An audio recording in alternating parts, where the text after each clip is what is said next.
Welcome to our channel. నేను యజ్ఞమూర్తి. సంక్రాంతి, వెంకటేష్, ఆర్తి అగర్వాల్, స్నేహ, శ్రీకాంత్ ఇలాంటి పెద్ద తారాగణం అందరూ కలిసి నటించినటువంటి సినిమా. ఈవెన్ శారదా చంద్రమోహన్ గారు. ఆ సినిమా విడుదలై నేటికి అంటే ఫిబ్రవరి 18వ తేదీకి 20 సంవత్సరాలు పూర్తవుతున్నాయి. ఇప్పుడు మనం ఆ సినిమా ఎలా తెరకెక్కింది, ఎందుకంటే అది తమిళంలో వచ్చినటువంటి అంతకుముందు తమిళంలో ఆనందం పేరుతో హిట్ అయిన ఆ సినిమాని తెలుగులో రీమేక్ చేసే బాధ్యతని, అంటే దర్శకత్వం అంచే బాధ్యతని ముప్పలేని శివ గారికి నిర్మాతలు అప్పగించారు. అప్పటికే మనందరికీ తెలుసు, ముప్పలేని శివ గారు సూపర్ స్టార్ కృష్ణ గారితోటి ఫస్ట్ టైం ఘరానా అల్లుడు అనే సినిమాని డైరెక్ట్ చేసి, అంటే తొలి సినిమాతోటే సూపర్ స్టార్ని డైరెక్ట్ చేసే అవకాశం ఆయన కలిగింది. ఆ వెరీ నెక్స్ట్ ఫిల్మే ఆయనకి అఖండమైనటువంటి కీర్తి ప్రతిష్టలు తీసుకొచ్చిన సినిమా తాజ్ మహల్. ఆ తర్వాత ఆయన వెనక్కి తిరిగి చూసుకోలేదు. అనేక మంచి సినిమాలు కమర్షియల్గా, అలాగే సంసార పక్షంగా ఉండే సినిమాలు, సకుటుంబంగా చూసే సినిమాల్ని ఆయన అందిస్తూ వచ్చారు. ఒక రాజా లాంటి సినిమా, వెంకటేష్ సౌందర్య కాంబినేషన్ వచ్చిన ఆ సినిమా ఎంత పెద్ద హిట్టో మనందరికీ తెలుసు. అలాగే ఆయన హాస్యభరిత చిత్రాలు కూడా, అంటే ఒకవైపు ఎమోషనల్ సినిమాలు, అలాగే ఫ్యామిలీ సినిమాలు, ఇంకోవైపు సందడే సందడి, అల్లరే అల్లరి అనేటువంటి హాస్యభరితమైన, అంటే ఒకవైపు ఫ్యామిలీ ఎమోషన్స్ ఉంటూనే ఈ హాస్యాన్ని కూడా అందించే సినిమాలు తీసి ఒక రకంగా చెప్పాలంటే సవ్యసాచి అనిపించుకున్నారు. సరే, ఆయన ఇప్పుడు మన ముందు ఉన్నారు. సంక్రాంతికి సంబంధించినటువంటి తెర వెనక కథని మనతో పంచుకోబోతున్నారు. నమస్కారం శివ గారు. నమస్తే అండి. చాలా సంతోషం సార్. సో అంటే మిమ్మల్ని ఫస్ట్ తలుచుకోవడం అంటే ఫస్ట్ గుర్తుకొచ్చే సినిమాల పేర్లు కొన్ని ఉంటాయి. తాజ్ మహల్, రాజా, సంక్రాంతి. సో ఇప్పుడు ఆ సంక్రాంతికి 20 ఏళ్ళు నిండాయి. యాక్చువల్గా సంక్రాంతి అనే పేరు పెట్టుకొని ఫిబ్రవరిలో రిలీజ్ చేయటం ఏంటి గురుగారు? ఎందుకు అట్లా జరిగింది అది? అంటే అప్పుడు పిక్చర్స్ అపోజిషన్స్ ఎక్కువ ఉన్నాయనే ఫీలింగ్తో ఈ పిక్చరు ఆ అపోజిషన్స్కి తట్టుకోలేదేమో అన్న దీంతో రిలీజ్ చేసి అలా ఫిబ్రవరికి వెళ్ళటం జరిగింది. యాక్చువల్గా మా అందరి కాన్ఫిడెన్స్ ఏంటంటే, వెంకటేష్ గారికి ఫ్యాన్స్ అనేది వాళ్ళు కాదు, అసలు టోటల్గా తెలుగు ఆడియన్స్ మొత్తం కనెక్ట్ అయి ఉంటారు. అవును, వెంకటేష్ గారి పర్ఫార్మెన్స్ కానివ్వండి, ఆయన ఇన్వాల్వ్మెంట్కి కానివ్వండి, మొత్తం ఫ్యామిలీ హీరో. అందుకని ఆయనకి సీజన్ అనేది లేదు. అవును, సంక్రాంతి సీజను ఆయన కోసమే అన్నట్టు నాకు అనిపించింది, కానీ తర్వాత ఎందుకో పోస్ట్ పోన్ అయింది. కానీ సంక్రాంతికి రిలీజ్ అయితే అది ఇంకా అప్పుడు అనుకున్నారు కదా, సంక్రాంతి సినిమాని ఫిబ్రవరిలో రిలీజ్ చేస్తున్నారు సంక్రాంతి కానీ కాకుండా. అంటే రీసెంట్గా అదే సంక్రాంతికి వస్తున్నాం, వెంకటేష్ గారిదే వచ్చింది. సంక్రాంతికి మొత్తానికి పెద్ద హిట్ కొట్టింది. అక్కడ అపోజిషన్స్ ఉన్నాయని కొంచెం భయపడ్డారు, అంతకంటే లేదు. పైగా చౌదరి గారు, పైగా వెంకటేష్ గారు నటించిన ఇంకో పిక్చర్ కూడా ఉంది కదా అప్పుడు, అశ్విని దత్ గారిది. దానివల్ల ఏంటంటే పోస్ట్ పోన్ చేయటం జరిగింది. సుభాష్ చంద్రబోస్. సరే, ఏదైనా మనం సినిమా తీయటం, దర్శకత్వం వహించే అవకాశం నాకు ఆ పిక్చర్ రావటం చాలా అద్భుతం అండి. ఎందుకంటే ఆనందం చూసినప్పుడు ఇది తెలుగు ఆడియన్స్కి చాలా బాగుంటుంది. అంటే ఒక pure family, love your family అనే ఒక కాన్సెప్ట్తో ఇది చాలా బాగుంటుందని చెప్పి అనుకున్న తర్వాత నేను అప్రోచ్ అవ్వటం జరిగింది. అయితే చౌదరి గారు మీరే చౌదరి గారిని అప్రోచ్? ఫస్ట్ నేనే. ఎందుకంటే వాళ్ళు చాలా మంది హీరోస్ ట్రై చేశారు. బాలకృష్ణ గారి దగ్గరికి, చిరంజీవి గారి దగ్గరికి కూడా ఈ స్క్రిప్ట్ వెళ్ళిందని విన్నా నేను. అంటే నాకు ఆఫీస్లో అనుకోవడం తెలుసు. కానీ వెంకటేష్ గారికి బాగుంటుంది కదా, మీరు ఎందుకు ట్రై చేయకూడదంటే, మరి నువ్వు వెళ్ళి ప్రయత్నం చేయి అని అన్నారు. అంటే ఇప్పుడు మనం సక్సెస్లో ఉన్నప్పుడు ఒక రకంగా ఉంటుంది. సంక్రాంతికి ముందు నాకు దోస్త్ అనే ఫెయిల్యూర్ ఉంది. జనరల్గా నేను ఒక ఫెయిల్యూర్ ఉన్నప్పుడు అప్రోచ్ అవ్వటానికి కొంచెం జంకుతాను. ఎందుకంటే ఇంతకుముందు ఏం చేసావు అని అడిగితే సమాధానం చెప్పాల్సింది మనమే. అందుకని చెప్పి నేను వెళ్ళను, మీరు ట్రై చేయండి. సంక్రాంతి అని టైటిల్ పెట్టాను ఈ సినిమాకి. సంక్రాంతి ఆ టైటిల్ నేనే పెట్టిన తర్వాత ఇది వెంకటేష్ గారికి అద్భుతంగా ఉంటుంది. Tailor made role. ఇక బ్రదర్స్గా ఏంటంటే అంతకుముందు శ్రీకాంత్ ఏం చేశాడు, బాపు గారి పిక్చర్లో స్నేహ పక్కన యాక్ట్ చేస్తున్నాడు. అవును, రాధాగోపాలం. శ్రీకాంత్ అన్నాడు, అమ్మ నేను చేయను, నేను వెంకటేష్ గారు తమ్ముడిగా చేయటం ఓకే, కానీ స్నేహకి నాకు వదినంటే ఇప్పుడు జనాలు ఆ పిక్చర్ దెబ్బతింటుంది అది ఇదేనని చేయను. పక్క దాంట్లో ఏమో భర్తగా చేస్తున్నాను, ఇంకో పక్క మరిదిగా చేయాలని. అయితే నేను అన్నాను, సరే నీ అభిప్రాయం ఏదన్నప్పుడు నేను బలవంతం పెట్టకూడదు, నేను ఎవరినొకళ్ళు నేను సెలెక్ట్ చేసుకుంటాను సెకండ్ బ్రదర్గా అని చెప్పి వడ్డే నవీన్ పెట్టుకున్నా. వడ్డే నవీన్ పెట్టిన తర్వాత మళ్ళీ ఈ కాస్టింగ్ దగ్గర వడ్డే నవీన్ ఎందుకు, శ్రీకాంత్తో మనం చేద్దాము, నేను మాట్లాడతానని చెప్పి వాకడప్పారావు గారు కానీ చౌదరి గారు కానీ శ్రీకాంత్ను ఒప్పించారు అంతే. జనరల్గా వాళ్ళని నేను హట్ చేయను, జనరల్గా వాళ్ళకి ఇష్టమైతే చేస్తే సినిమా ఆనందంగా ఉంటుంది ఎప్పుడైనా. సరే, ఇక ఈ కాస్టింగ్ అప్పుడు మాత్రం శారద గారు, చంద్రమోహన్ గారు, మదర్ అండ్ ఫాదర్ చాలా బాగుంటుంది. అలాగే ఇక మిగతా బ్రదర్స్లో శర్వానంద్, శివ బాలాజీ, సుధాకర్ మెయిన్ రోల్ కింద. అంటే పిక్చర్ని టోటల్గా అది ఒక కిరాణా కొట్టులో ఒక పెద్ద అన్నయ్య క్యారెక్టర్ అనమాట ఆనంద్లో. నేనేం చేశానంటే దాన్ని రామాయణానికి అన్వయించి రాముడు రఘురాముడిగా రాఘవ అని వెంకటేష్ గారి నేను పేరు పెట్టుకుని భద్రాచలంలో ఈ సినిమా తీస్తే యాక్యురేట్గా ఉంటుందని చెప్పేసి ప్లాన్ చేసుకున్నాం. భద్రాచలం అనేది సెంటిమెంట్గా ఫీల్ అయ్యారు దాన్ని కాదు, అన్నదమ్ములు కదా చక్కగా. వెంకటేష్ బాబు అలా చూస్తేనే రాముడిలా శ్రీరాముడిలా కనిపిస్తాడు. ఇంకా మనకు కావాల్సిన యాక్టర్స్ మొత్తం స్నేహ చక్కగా ఉంటుంది, ఫ్యామిలీలో ఒక టోటాలిటీ ఉంటుందని చెప్పి దానికి ప్రకాష్ రాజ్ గారు అటు రైవల్రీ విలన్ గా ఉంటాం, శివబాలాజీ మామగారు రతికి తండ్రి అనమాట. ఇట్లా కాస్టింగ్ మాత్రం అద్భుతంగా కుదిరింది పిక్చర్కి. మనం డైరెక్టర్ ఏం చెప్పినా ఆ యాక్టర్స్ పర్ఫెక్ట్గా దానికి ఇమడకపోతే ఫెయిల్యూర్స్ మనం ఫేస్ చేయాల్సిందే. ఇప్పుడు హీరోయిన్ని అంటే అక్కడ తమిళలో చేసిన స్నేహనే మళ్ళీ ఇందులో కూడా కంటిన్యూ చేశారు ఎందుకని? స్నేహ అప్పుడు చేసిన క్యారెక్టర్ వేరు, అప్పుడు చేసింది శివబాలాజీ పక్కన తమిళ్లో చేసింది. దాని తర్వాత అమ్మాయి బాగా ఫేమస్ అయింది. ఒక అమ్మాయిలో ఒక పెద్దింటి కోడలుగా ప్యూరిటీ కనిపిస్తుంది. ఆఫ్టర్ సౌందర్య గారు చాలా చాలా బాగా అనిపించింది.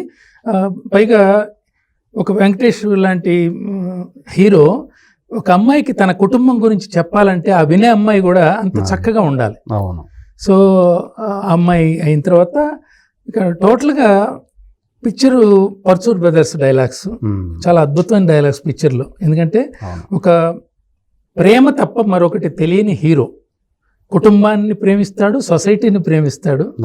అలాంటి హీరోకి ఇంట్లో వదులుకోవడానికి కూడా సిద్ధపడతాడు, దేన్నైనా త్యాగం చేయడానికి వదులుకుంటాడు.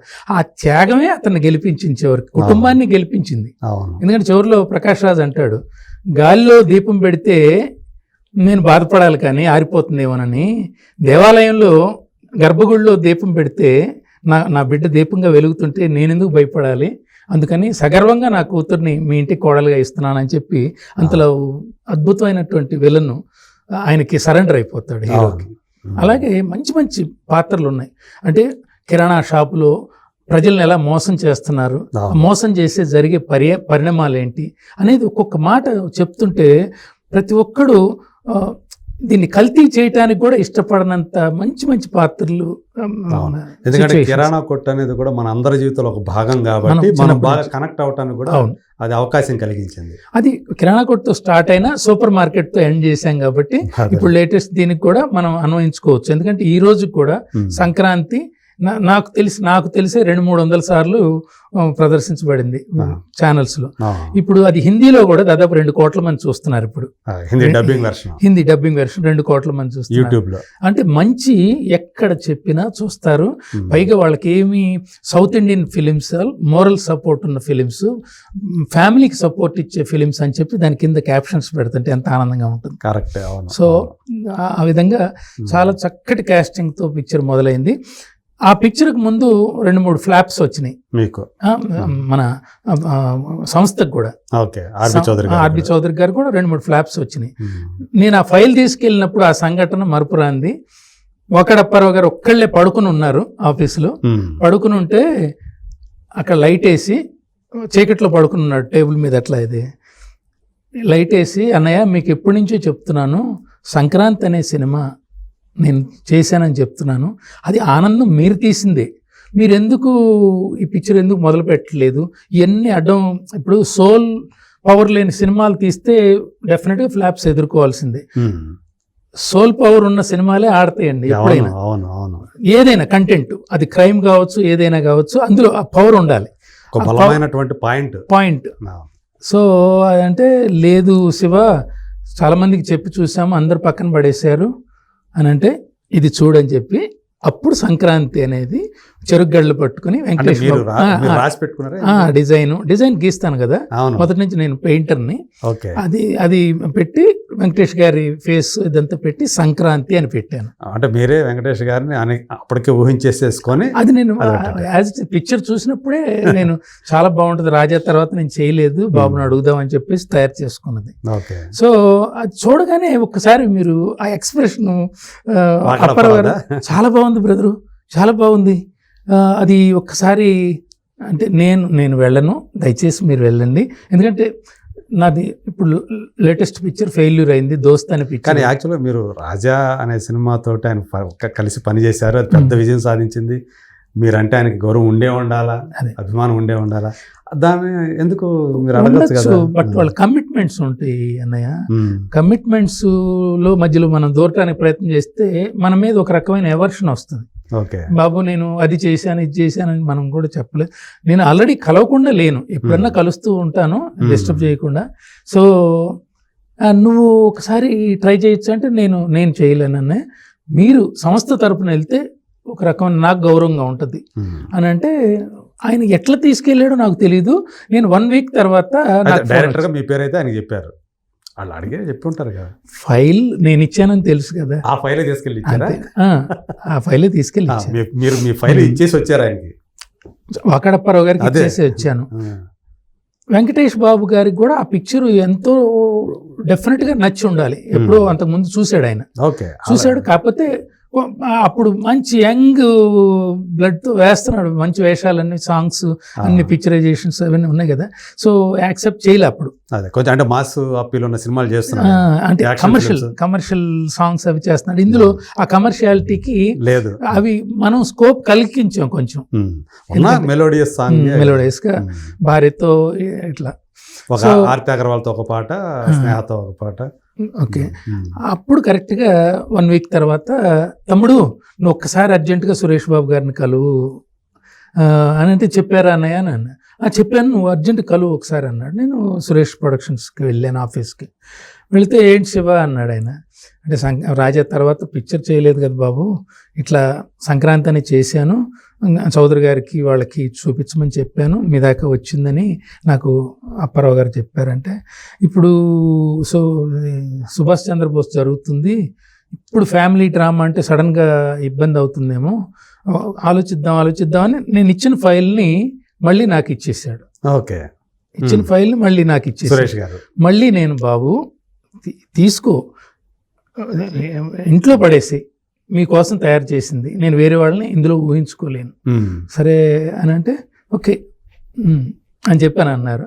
సో నాకు అర్థమైంది ఆయనకి పరిపూర్ణంగా ఇష్టత లేదు, ఎందుకంటే సుభాష్ చంద్రబోస్ జరుగుతుంది పక్కన. సో ఇంకా దాని గురించి నేను మర్చిపోయాను. ఏదైనా మనం ఇవ్వటం వరకే, అవతల వాళ్ళు తీసుకున్నారా లేదా అనేది మనకు అనవసరం, మన చేతిలో లేదు కదా అనేది. తర్వాత వెంకటేష్ బాబు గారికి నచ్చింది, మనం చేద్దాం అన్నట్టు ప్రపోజల్ అప్పారావు గారే నాకు చెప్పారు. సో నాకు బాగా వర్కౌట్ అయింది. అయితే ఏమైందంటే చిన్న లొకేషన్ విషయంలో నాకు బాబుకేమో గ్రాండియర్గా మధుర మీనాక్షి కోయిల్లో అక్కడ చేద్దామని, నేను మొట్టమొదటే ఈ భద్రాచలం రాముడు రఘురాముడు, ఆయన పేరు రాఘవేంద్ర అని పెట్టుకున్నాము. ఇవన్నీ దీంతో నేను సడన్గా భద్రాచలం డ్రైవ్ చేస్తే కొంచెం అంటే బాధపడ్డారు అనుకుంటా. అక్కడికి వెళ్ళారు కదా, భద్రాచలంలో బ్రహ్మాండంగా భద్రాచల రాముడుని ఊరేగించిన పల్లకీని వెంకటేష్ బాబు మోసాడు, 4 అన్నలదమ్ములు మోసారు. ఆ రాముడు గురించే శారద గారు మొట్టమొదటి మాట, రామయ్య నువ్వు ఎంతో మంది కళ్యాణాలు చేసావు, నా బిడ్డకి ఏజ్ దాటిపోతుంది, నువ్వు కళ్యాణం చేస్తావని కోరుకుంటున్నానని చెప్పి నీ పేరే పెట్టుకున్నాను నా బిడ్డకి అని అంటది. సో అలా కనెక్ట్ అయింది పిక్చర్కి. ప్రజలు ఆమెదేమో జానకమ్మ పాత్ర, ఆయన రామచంద్రయ్య, అవును చంద్రమోహన్. నాకు అంటే అవును, జానకమ్మ రామచంద్రయ్య యాక్చువల్గా వాళ్ళ పేర్లు అలా పెట్టారు సరే సార్ పెద్దవాళ్ళకి. ఇంకా అలాగే ఆ ఇంటికి వచ్చే సర్వెంట్ కూడా సుధాకర్ లాగా రావటం. అసలు వెంకటేష్ సుధాకర్ కాంబినేషన్ అంటే ఆల్రెడీ రాజాలో మీరు చూపించేశారు ఎట్లా ఉంటుంది ఇద్దరిది కూడా. సరే, ఎనీవే నాకు అద్భుతమైన ఒక మెమరీ సంక్రాంతి అనేది. తెలుగు వారికి సంక్రాంతి పండుగ ఉన్నంత కాలం ఈ సంక్రాంతి ఎప్పుడు డోకా ఉండదు. సంక్రాంతి సినిమా ఇది హిందీలో కూడా ఇంకా టాప్ రేంజ్కి వెళ్ళిపోతుంది ముందు ముందు. ఎందుకంటే ఆ ఫ్యామిలీ ఆ బాండ్ అనేది అది అంటే మీకు నచ్చింది కూడా ఇది తెలుగులో తీయాలి చెయ్యాలి మనం అని మీలో బలమైనటువంటి ఆకాంక్ష కలిగించింది కూడా ఆ ఫ్యామిలీ బాండింగే కదా. ఆ ఫ్యామిలీ బాండింగే అన్నయ్య అది కేవలం నేను తీసుకెళ్లిన తర్వాత అది మొదలైంది. అంతకు ముందు లేదు, అసలు వాళ్ళకి నమ్మకం లేదు. ఎందుకంటే ఎంతో మంది దగ్గర తిరిగారు, బాలకృష్ణ గారి దగ్గర తిరిగారు కదా, చిరంజీవి గారు. నేను స్వయంగా కూడా నేను అక్కడ ఆఫీస్లో అనుకుంటుంటే విన్నాను. సో అది ఎవరి దగ్గరికి వెళ్ళాలో వాళ్ళ దగ్గరికి వెళ్ళింది భగవంతుడు, ఆయనకు తెలుసు. సరే, భద్రాచలం షూటింగ్ అంటే అబ్జెక్షన్ చేసింది ఎవరు ఫస్ట్? అబ్జెక్షన్ కాదు, అంటే సినిమాని సెల్యులాయిడ్ మీద ఊహించుకునేది ఒక రకంగా ఉంటుంది, దానికి డిఫరెంట్ గా కనపడుతుంది. భద్రాచలం అనేది ఒక గుడి చుట్టూ విలేజ్. మధురై అలా కాదు, మధురై బ్రహ్మాండమైన పట్టణం, 4-5-6 రకాల గోపురాలు, అద్భుతమైన గోపురాలు, ఏరియల్ షాట్ వేస్తే ఇది ఉంటుంది. కానీ రిలేషన్ బిట్వీన్ క్యారెక్టర్స్ అండ్ సిచ్యువేషన్స్కి ఇది బాగా యాప్ట్ అవుతుందని చెప్పేసి నాకు దానివల్ల అనిపించింది. సో ఫైనల్గా భద్రాచల రాముడే వెంకటేష్ బాబు లాగా చేయించుకున్నాడు. నలుగురు అన్నదమ్ములు కదా అనేటప్పటికి మీకు ఆ భద్రాచలమే స్ఫురించింది. అంతే. సో రిసెప్షన్ ఎలా అంటే సినిమా రిలీజ్కి అంటే మీకు కొంచెం సంక్రాంతికి అనుకున్నారు, అది ఫిబ్రవరికి వచ్చింది. సో ఆ రిలీజ్ టైం ఏదైతే ఉందో అది ఆ టైంలో ఎలా ఉండింది, అప్పుడు వాతావరణం ఎలా ఉండింది? అది సినిమా అనేది బిజినెస్ పర్పస్ కూడా ఆలోచిస్తారు అందరూ. మీరేమో కొంచెం నాకు డిసప్పాయింట్ ఏం లేదు, నాకు సినిమా మీద నమ్మకం. పైగా వెంకటేష్ బాబుకి నేను మొదటే చెప్పా, సీజన్ అనేది లేదు, వాళ్ళు ఊరికి భయపడతారు కానీ సీజన్ అనేది లేదు. మంచి సినిమా, ఫ్యామిలీ డ్రామా, అద్భుతమైన. ఆయనకి ఏంటంటే ఆయనకి ఏ కాస్ట్యూమ్ వేసినా అద్భుతంగా సూట్ అవుతుంది.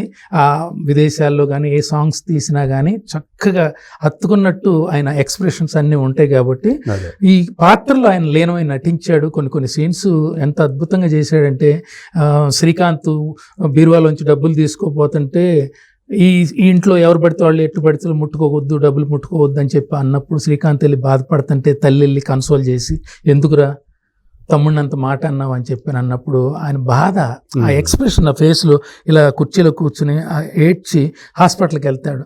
ఈ సీన్స్ అన్నీ అందరూ ఓన్ చేసుకుంటారు, కుటుంబంలో అందరూ ఓన్ చేసుకుంటారు. ఇప్పుడు అందరికీ అన్నలు తమ్ముళ్ళు అందరూ ఉంటారు, లేని వాళ్ళు లేరని బాధపడతారు. ఇప్పుడు అందరూ అన్నదమ్ములు చూసినప్పుడు నాకు ఇట్లాంటి అన్నయ్య లేడే, నాకు ఇట్లాంటి తమ్ముడు లేడే.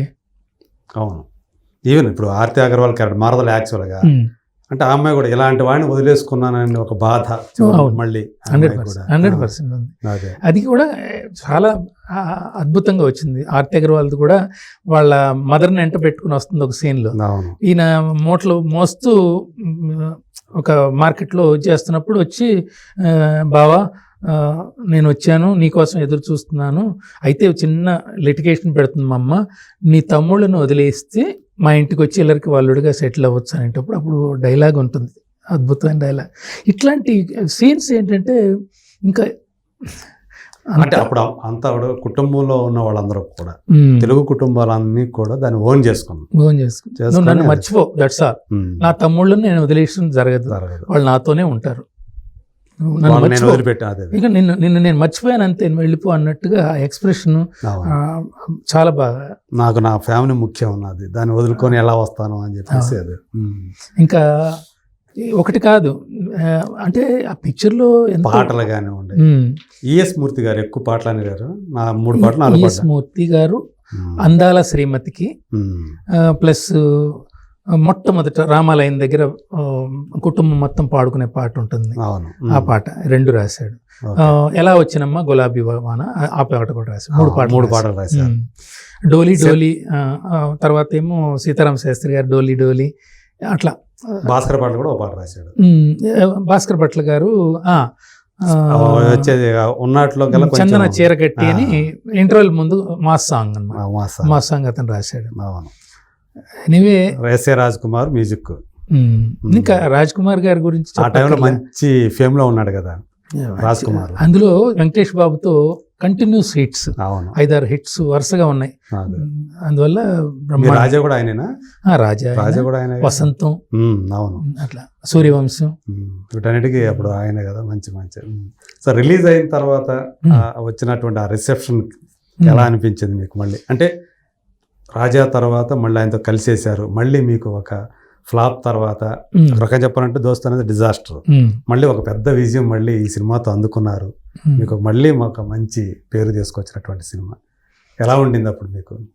చాలా ఆనందం. అంటే తెలుగు వారికి ఇష్టమైన సంక్రాంతి ఆ పేరు మీద చాలా మంచి సినిమా, మంచి హీరోతో చేసాము.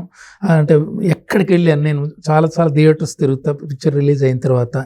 ఈస్ట్ గోదావరి, వెస్ట్ గోదావరి, మన వైజాగ్ డిస్ట్రిక్ట్, ఇవన్నీ తిరుగుతున్నప్పుడు అసలు ఆ జనం అనేది అసలు, అంటే ఆ రోజుల్లో ఇండివిజువల్ సింగిల్ థియేటర్స్ కదా, విపరీతమైన వాస్ట్ ఆడియన్స్ ఉంటారు, 3,000 2,000 అట్లా ఉంటారు. అది చూస్తున్నప్పుడు నిజంగా స్ప్లెండర్ ఆఫ్ సైలెన్స్. ఎందుకంటే డ్రామా సీన్స్ కదా, ఆ డ్రామా సీన్స్లో కంటతడి పెట్టేవాళ్ళు కానివ్వండి, ఎంత మంచి సినిమా చూసామనే ఫీలింగ్తో బయటకు వస్తారు. అంటే అంటే మెలో డ్రామా తోటి మెప్పించడం అనేది చిన్న విషయం ఏం కాదు. ఒక్కోసారి ఆ డ్రామా మిస్ఫైర్ అనే అవుతుంది, ఏంద్ర తలనొప్పి అని అనుకునే ప్రమాదం కూడా ఉంటుంది. అంటే ఆ సన్నివేశాలని మీరు తీసిన విధానం కానివ్వండి, ఆ నటీనటులు వాటిని అభినయించిన తీరు కానివ్వండి, అలా మీరు థియేటర్లో కూర్చోబెట్టగలిగారు అంతా. నేను ఒకటే నమ్ముతాను, ఎందుకంటే మనము ఏదైనా టూర్కి వెళ్ళినప్పుడు 4 రోజులు హోటల్ భోజనం చేసినప్పుడు ఇంటికి రాగానే అమ్మ పప్పు వేసి చట్నీ వేసిన, కూర వేసిన, ఇంట్లో భారీ చేసిన, అది ఆ సంతృప్తి ముందు ఈ హోటల్ భోజనాలు పనికిరావు మనకి. సో సంక్రాంతి అలాంటి సినిమా. సంక్రాంతి విందు భోజనం లాంటి, ఎవరో పెట్టారు టైటిల్, విందు భోజనం లాంటి సినిమా సంక్రాంతి అని పెట్టారు. It's a real family drama అని చెప్పేసి ఇంగ్లీష్లో రివ్యూ ఇచ్చారు దానికి. ఈనాడు రివ్యూ కూడా అత్యద్భుతంగా ఇచ్చాడు గుడిపూడి శ్రీయర్ గారు. సో అన్ని రకాలుగా అటు ఆడియన్స్ పరంగా, ఇటు విమర్శకుల పరంగా కూడా ఎక్కడ లేవు. తర్వాత దాన్ని కొంతమంది స్కూపులుగా మార్చుకున్నారు తప్ప, ఆ స్కూపులుగా మార్చుకోవటం కూడా వాళ్ళ దిగజారుడుతనానికి నిదర్శనం తప్ప అది మాకు అంటదు ఎప్పుడు. ఎందుకంటే ఒక మంచిని మనం ఒకటే అంటారు, పెద్దలు ఒకటే అంటారు, నీకు చేతనైతే సొసైటీకి ఇంత మంచి చెయ్యి, నీ చేతుల మీదుగా చెడు చెయ్యక అంటారు. ఆ చెడు నేను ఎప్పుడు చేయను కాబట్టి వాడు ఎవడేమనుకున్నా నాకు అంటదు. ఆనందం. సార్ అంటే 70 కేంద్రాలు అనుకుంటా, 100 రోజులు ఆడటం అనేది చాలా చిన్న విషయం కదా. అంటే అది చిన్న విజయం కాదు, అది సంక్రాంతి. మీరు అదే సంక్రాంతికి ఊహించుకోండి ఆ సినిమాని. అవును, సంక్రాంతి రోజు ఊహించుకోండి, ఇంకా అద్భుతంగా ఉంటుంది, డబల్ ఉంటుంది. బట్ సో మీరు అంతకుముందు శ్రీకాంత్ తోటి వర్క్ చేశారు. మీకు వెరీ ఫస్ట్ బ్లాక్ బస్టర్ అంటే శ్రీకాంత్ గారితోనే వచ్చింది తాజ్మహల్. మొదట ఆ పాత్ర చేయడానికి నేను అని సందేహించిన ఆయన ఈ క్యారెక్టర్ అని, తర్వాత సినిమా రిలీజ్ అయిన తర్వాత ఎలా ఫీల్ అయ్యాడు శ్రీకాంత్? ఇప్పటికీ పూర్తిగా చెప్పలే తను మానసికమైనటువంటి, అంటే సంక్రాంతి వల్ల కొంచెం రాధాగోపాలం దెబ్బతింది. ఓకే కదా, అవునులే, దెబ్బతింది. పైగా బాపు గారి సినిమా. నేను ఆయన అనుకుంటాడు నేను ప్రెజర్ చేసి ఆ పాత్రకి నేను ఒప్పించి తను అనుకుంటాడు. అదే అంటే కానీ ఎవరికైనా కథానాయకుడుగా చేసే సినిమా, తను కథానాయకుడు చేసే సినిమా, ఏ సినిమా అయినా మీరు రక్త సంబంధం సావిత్రి గారు, రామారావు గారు చేశారు, అది కాదు సార్, అది చాలా తప్పు. ఏ సినిమాకి ఆ సినిమా అయిన తర్వాత 2-3 సినిమాలు రిలీజ్ అవుతాయి, వేరే సినిమాలు, అవి ఆడియన్స్ చూస్తారు, ఇది మర్చిపోతారు.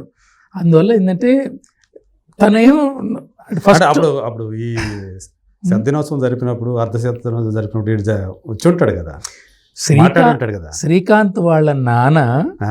సినిమా ప్రివ్యూ చూసి బయటకు వచ్చి నన్ను గట్టిగా హగ్ చేసుకుని వదల్లా. అంటే అంత ప్రేమగా హగ్ చేసుకున్నాడు. అక్కడే నాకు అర్థమైంది. మనకి అసలు ఏం అక్కర్లా, చాలా హృదయ స్పందన ముఖంలో తెలుస్తుంది, వాళ్ళు హత్తుకునే విధానంలో తెలుస్తుంది. చెప్పక్కర్లేదు. ఆయన ఇంటికి వెళ్ళి శ్రీకాంత్కి చెప్పుంటాడు. ఎందుకంటే శ్రీకాంత్ అంతకు ముందు ఇంట్లో ఆయన ఉంటాడు కదా, నన్ను ఈ ముప్పలేని శివ కూడా తీసుకొచ్చి ఇందులో పెట్టాడు, నాకు బ్రహ్మాండ ఎలివేషన్ బాపు గారిది అది అని ఉంటాడు. సో ఇవన్నీ నేను ఊహించుకోగలను. సో తర్వాత శ్రీకాంత్ ఎప్పుడు అనలేదు, బాగుంది బాగుంది బాగుంది అంటాడు ఎప్పుడు వచ్చినా. సో శర్వానంద్ మంచోడు, శ్రీకాంత్ చాలా మంచోడు. ఆ టైం అలాంటిది అంతే. వెంకటేష్ గారు ఏమైనా చెప్పారా? వెంకటేష్ బాబు ఏంటంటే తను టైలర్ మేడ్ రోల్ పిక్చర్కి ఎక్కడ తన పాత్రలో ఇన్వాల్వ్ అయ్యాడంటే, ఇంకా డైరెక్టరు కొంచెం తటపటాయించినా కానీ మనకి ఫ్రెండ్లీగా ఇదెందుకు, నువ్వెందుకు సంశయిస్తున్నావు, ప్రొడ్యూసర్ గారిని నువ్వు అడగచ్చు కదా. అది కొన్ని సీన్స్లో ఎట్లా ఉంటుందంటే, వాళ్ళు అడగలేనివి డైరెక్టరు అడగచ్చు కదా అని ఒక చిన్న ఇది ఉంటుంది. ఒక అప్పటికే కొంచెం ఆయన స్పిరిచువల్ గా కొంచెం అది ఉంది కదా, అప్పటికే అది కనిపిస్తూ ఉంటుంది కదా ఆయన మాటల్లో కానీ. అది అంటే ఆయన ఎప్పుడు ఎవరిని హర్ట్ చేయడు. ఫస్ట్ ఆఫ్ ఆల్ మ్యూజిక్ సెన్స్లో, మ్యూజిక్ సెట్టింగ్స్లో కూడా కూర్చున్నప్పుడు కూడా డైరెక్టర్ని ఎలా ఉంది అని చెప్పి అడగటం, తనకి నచ్చిన దాన్ని డైరెక్టర్కి కూడా నచ్చిందా లేదా అనేది బేరీజ్ వేసుకోవటం బాగా తెలుసు ఆయనకి. ఓకే, అంటే మిమ్మల్ని ఏమని పిలుస్తారా? శివానే పిలుస్తారా? శివానే. ఎనీవే ఒక గ్రేట్ సక్సెస్ సంక్రాంతి ద్వారా చూసాం. ఈయనకంటే ముందర ఆయన బాగా సంతోషపడి ఉంటారు కదా. ఎవరు? రామానాయుడు గారు. రామానాయుడు గారు మొట్టమొదట సినిమా చూడగానే చెప్పాడు ఆయన. సినిమా చూడగానే గొప్ప సినిమా శివ, అట్లా మంచి ఓరియంటేషన్. 12 కాపురం చూసిన రోజులు గుర్తొచ్చింది నాకు. ఈ ఫ్యామిలీ డ్రామాలో వెంకటేష్ చేస్తుంటే అంత హుందాగా అనిపించింది సినిమా. నాయుడు గారితో చాలా హ్యాపీగా మాట్లాడగలను నేను. నేను ఒక పిక్చరు స్టోరీ చెప్తే, ఒక పిక్చరు, ఈ సినిమా నువ్వు నేరేట్ చేసిన దాంట్లో సగం తీస్తే సూపర్ హిట్ రా అన్నాడు. అంటే ఎవరు చెప్పగలరు అలాగా? అవును. సో అంతగా కానీ అది జరిగిందా? అది తర్వాత జగపతి బాబుతో అడ్వాన్స్ కూడా ఇచ్చాడు వెంటనే, జగపతి బాబుతో చేద్దామని. తర్వాత ఎందుకో తర్వాత ఆయనకి హెల్త్ బాగాలేకపోవటం, లాస్ట్ పిక్చర్ నాదే అనౌన్స్మెంట్ జగపతి బాబు గారితో. ఓకే, అదే.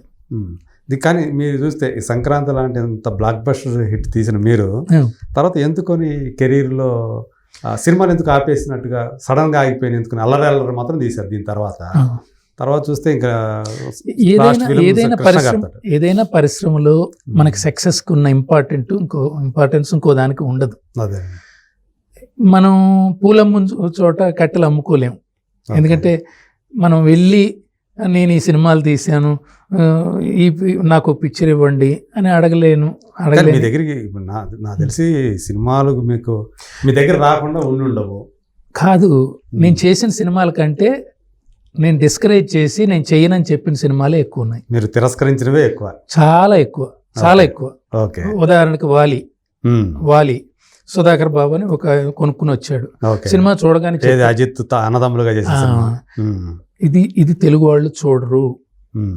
తమ్ముడు భార్య అన్న భార్య స్నానం చేస్తుంటే తమ్ముడు చూడటం, ఇవన్నీ పట్టవు మనకి. మనం ఇంత కష్టపడి జనం చేతి వాళ్ళే అన్న తమ్ముడు కాదు, నాకు గుర్తులేదు.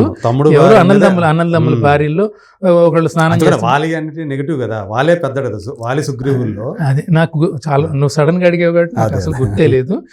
ఈ యొక్క పాయింట్ తో చాలు, ఈ పాయింట్ ఆడదు అని చెప్పి నేను అన్నా. అది హిందీ తమిళ్లో సూపర్ డూపర్ హిట్ అవ్వచ్చు సార్, మీరు ఎవరితోనో చేసుకోండి, అవ్వాలి కాదని. మీరు ఇంకా ఆశ్చర్యకరం ఏంటంటే డాడీ నేను చేయాల్సింది నాగేశ్వరరావు గారితో. రామోజీరావు గారు దీవించండి, అంతకుముందు దీవించండి కథ చెప్తే నాకు నచ్చలేదు బాస్, నేను హ్యాండిల్ చేయలేను, నాకు నచ్చలేకపోతే. ఇప్పుడు మనం చేసేది మనకు నచ్చకపోతే మనం ఏదో మన డబ్బుల కోసం కాదు కదా.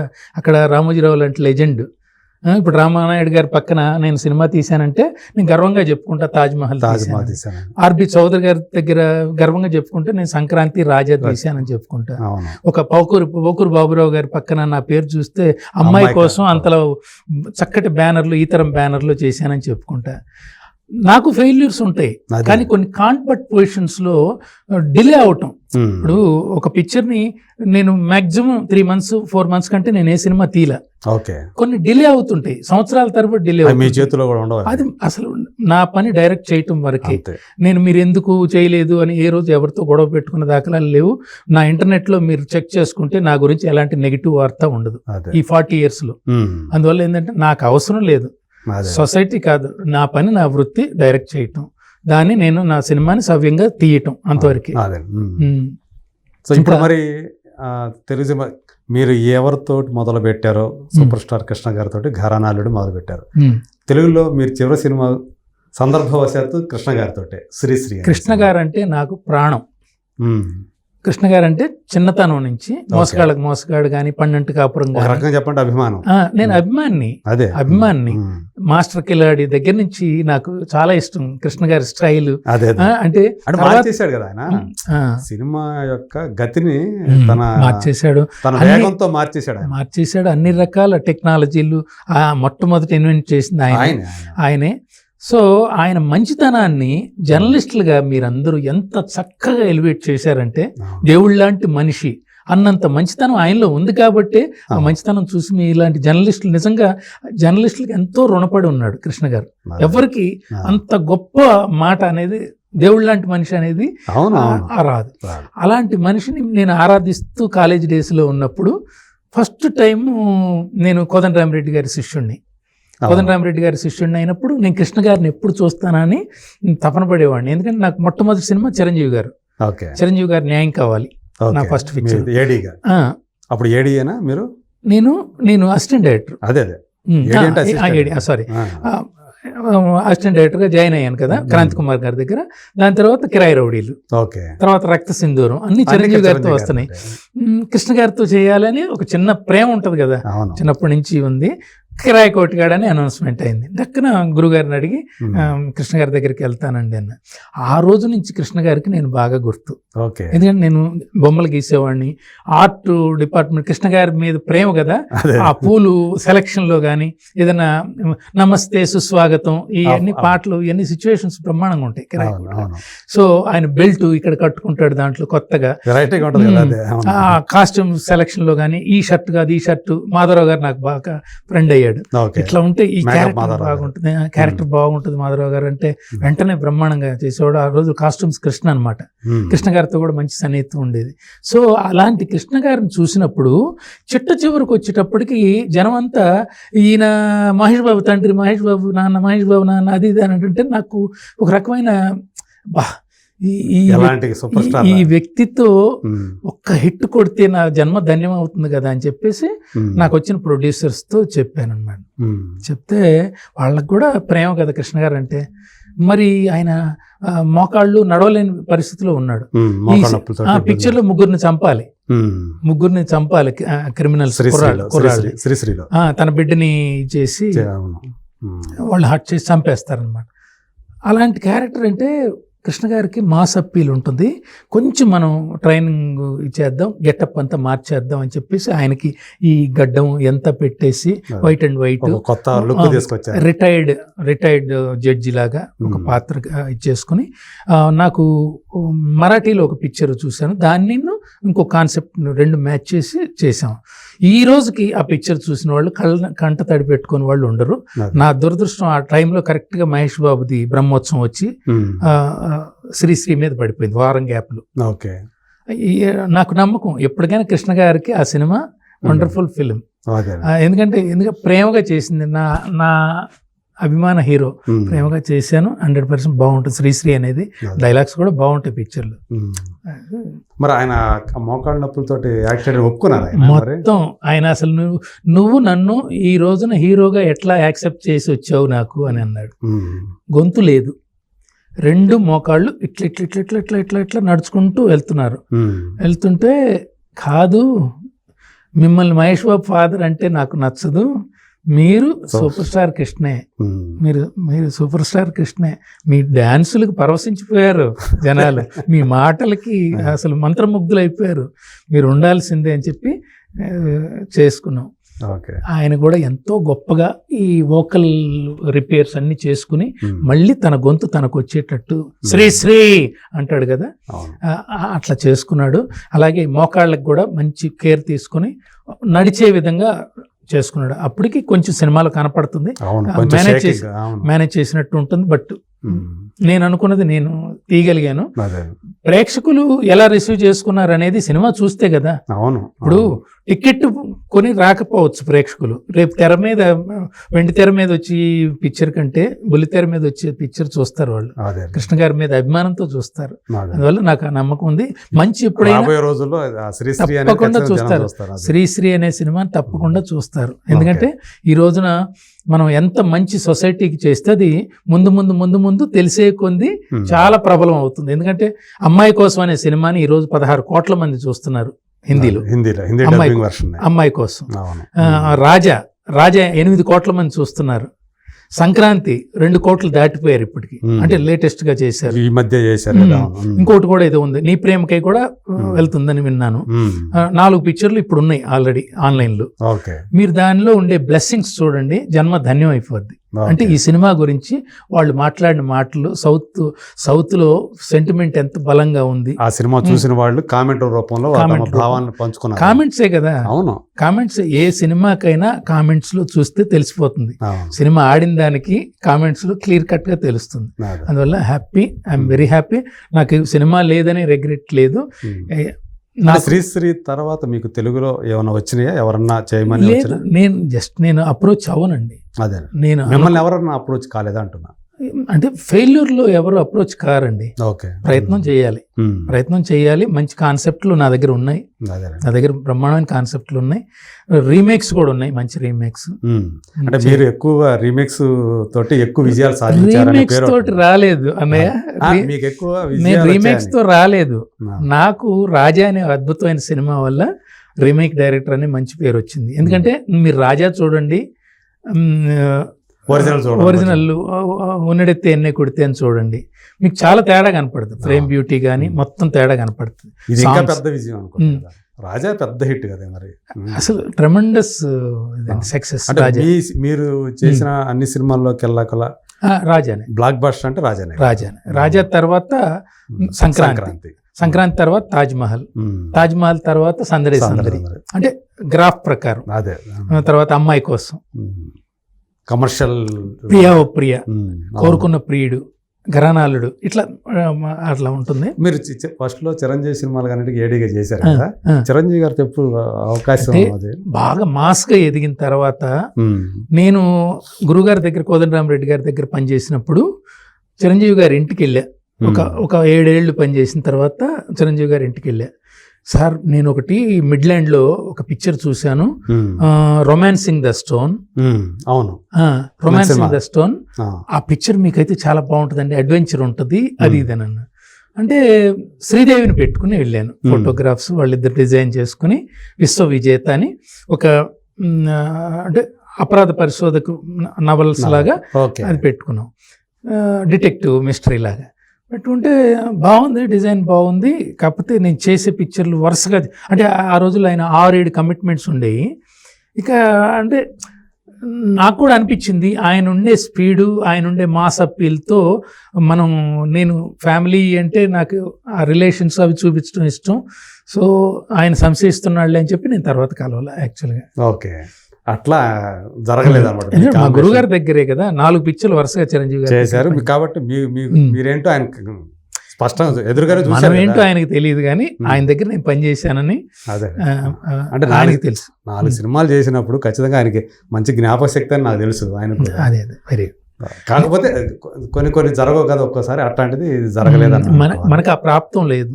ఎందుకంటే రైతు పంట పండిస్తాడు, ఎక్కడెక్కడో ఆ వడ్ల గింజలు తిరిగి ఆ బస్తాల్లో కొన్ని, ఈ బస్తాల్లో కొన్ని పోయి మళ్ళీ మరాడిచ్చినప్పుడు అందులో బియ్యంగా వచ్చి అన్ని పొలాల్లో నుంచి అదే మనం భోజనంగా తింటాం. అందువల్ల మనకి నోట్లోకి ఏది వచ్చిందో అదే. అంటే అప్పుడు ఉన్నటువంటి 4 సీనియర్ టాప్ స్టార్స్లో వెంకటేష్ గారు ఒక్కరితోనే మీరు చేయగలిగారు. మిగతా ముగ్గురితోటి చిరంజీవి, నాగార్జున బాలకృష్ణ, గారితో కూడా వచ్చింది. నాగార్జున గారితో కూడా వచ్చింది. అప్పుడు ఏంటంటే సబ్జెక్ట్ కొంచెం నాకు సల్మాన్ ఖాన్ది ఒక పిక్చరు నాకు బాగా నచ్చింది. ప్రీతి జింతా, సల్మాన్ ఖాన్, ఇంకొక అమ్మాయి లీడింగ్ హీరోయిన్స్, సూపర్ హిట్ ఆరు. చోరీ చోరీ చుప్కే చుప్కే చాలా బాగుంటుంది బాబు అది ఇదన్నా. అందులో ఏంటంటే వేసే క్యారెక్టర్ ఉంటుంది ప్రీతి జింతా. చాలా మంచి సినిమా అది, చాలా మంచి సినిమా. అవుట్డేటెడ్ అయింది ఇప్పటికీ అని అన్నాడు. ఇప్పటికీ అవుట్డేటెడ్ కావు కొన్ని సినిమా. ఇప్పుడు కూడా కొంచెం ఆ ఉమెన్ పవర్, ఆడవాళ్ళు చూడగానే ఒక అట్రాక్టివ్గా ఉండే హీరోకి ఏదైనా సరే ఆ పిక్చర్ బాగా వర్కౌట్ అవుతుంది. అలా చాలా పిక్చర్లు ఉన్నాయి, చాలా మంచి రీమేక్స్ ఉన్నాయి. చేయొచ్చు అంటే ఇప్పుడు ఎవరి దగ్గరికి వెళ్తాం, ఇప్పుడు వచ్చేవాళ్ళు ఎవరు నాకు తెలియదు, ఈ ప్రొడ్యూసర్స్ ఎవరు నాకు తెలియదు.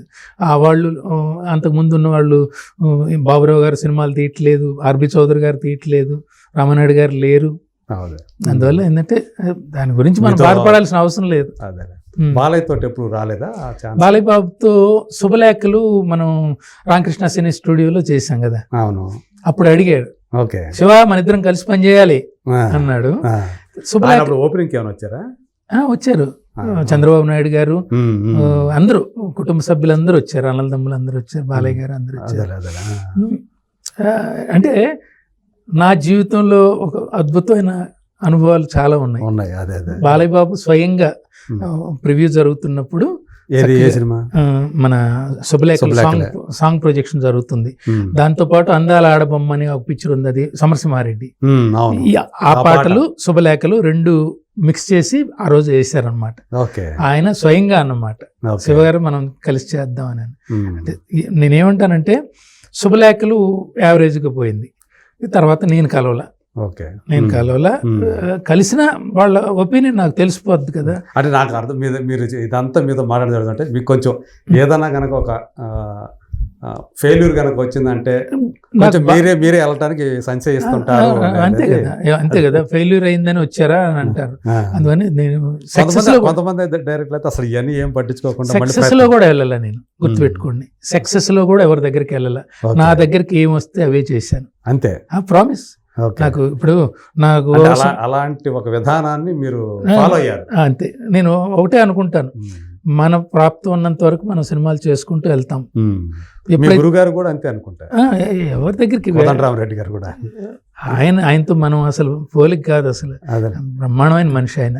ఎవరిని నొప్పించడు అసలు, నొప్పించడు. చాలా మంచి వ్యక్తిత్వం ఉన్న మనిషి. ఎవరో ఎదుటి వాళ్ళు ఎంతమంది హర్ట్ చేశారో నాకు తెలుసు ఆయన్ని, డైరెక్ట్ గా కూడా షూటింగుల్లో. ఎప్పుడు నవ్వుతుండేవాడు. తనకు నచ్చకపోతే తల ఉంచుకుని వెళ్ళిపోయేవాడు. మహానుభావుడు. ఎందుకు అంత ఎమోషనల్ అయ్యారు? చాలా చాలా చూశాను కాబట్టి. ఎందుకంటే ప్రత్యేకమైన అనుబంధం కూడా ఉంది. మంచి వాళ్ళని సొసైటీ హింసిస్తుంది కాబట్టి. మంచి వాళ్ళని హింసిస్తుంది. చెడ్డవాడు ఏదైనా దూసుకుపోతాడు.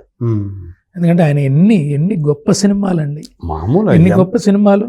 సంగీతం ఆయన సెలెక్ట్ చేసుకున్నట్టు ఎవ్వరు, రాఘవేంద్రరావు గారి తర్వాత కోదండరామరెడ్డి గారే కదా. అన్ని ఆల్మోస్ట్ అన్ని కూడా మ్యూజికల్ హిట్సే కూడా. నాకు బాధగా ఉంటుంది. నేను అడిగాను ఒకసారి, గురుగారు మీరు సినిమాలు లేవని బాధపడద్దు.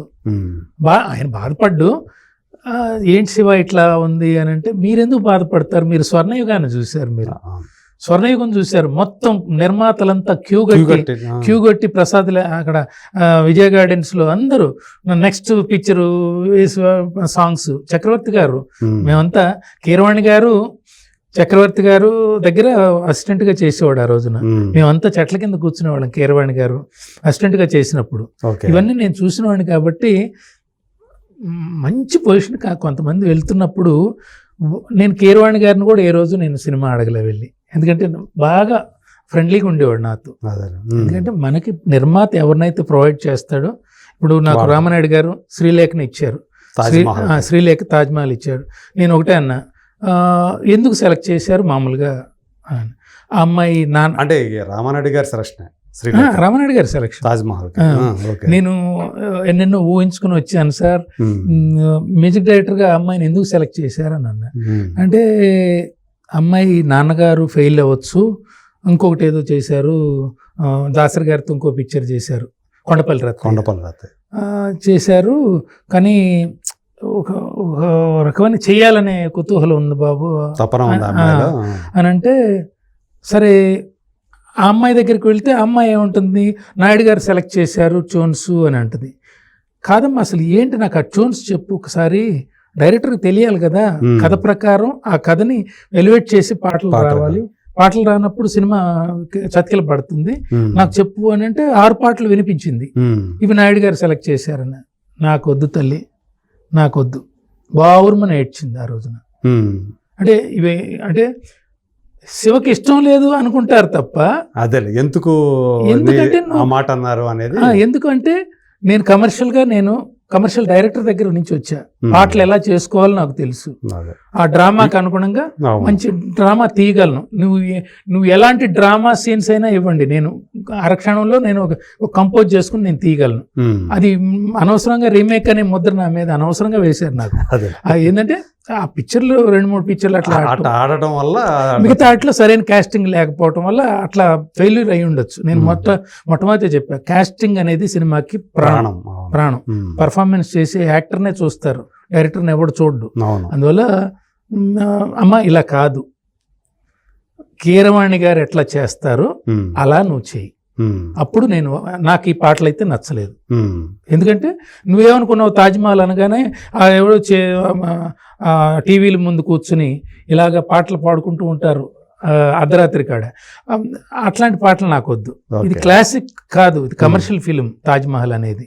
ఇప్పుడు లలనామా ఇల్లలికి పండగ చేసుకుందామా ఎలా చేశాడు కీరవాణి గారు, అలాగా హుషారు ఉండాలి. అట్లా నువ్వు ఒక పాట నాకు చేయించు అనగానే, కొంగుచాటు కృష్ణుడమ్మ కన్నికెంత ఇష్టుడమ్మ కన్ను గట్టి కారిపోయినాయి, అట్లా అలా వచ్చినాయి. అలా వచ్చినాయి, అలా చేయించుకున్నారని అనేది అవతల వాళ్ళు హర్ట్ అయ్యేటట్టు మనం అనకూడదు.